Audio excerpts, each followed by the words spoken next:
How you would actually recommend to those reviewing the bid to see the Bishop Auckland bid favourably? There are two reasons. One's negative, one's positive.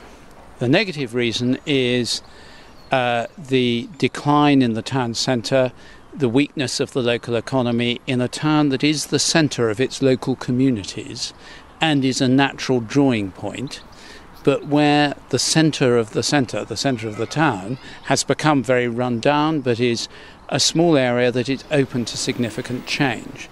The positive reason is that there are major changes happening at both ends of the main street, which are going to mean that any resources put in, any effort made, is going to be leveraged up incredibly effectively.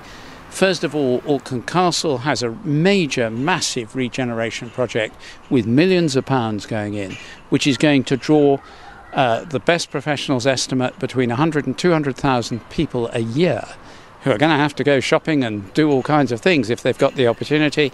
The second is that the railway at the other end is going to open up to a steam railway, which itself will also draw people and keep them moving up and down the main street.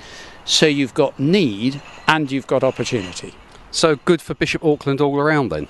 Yes, I think this is something which could turn into, it's a manageable size, it could turn into a case study about what you can do. We have a wonderful platform that we can build on, and what we have to be mindful of is that we don't keep addressing the past. We have to look to the future and how we can make this a vibrant town again and encourage people to want to come to the town, to visit, to have a bite to eat, to spend their well-earned money.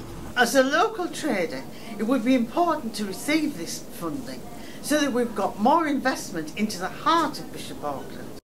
Over recent years, we've seen a gradual reduction of the sales within the town and the footfall within the town, and that can be exemplified by the market itself, which is held in this square on a Saturday and a Thursday each week. And one only has to look at photographs from the 1960s and 70s to see how many market stalls used to come on those 2 days, whereas now we have a vastly reduced market.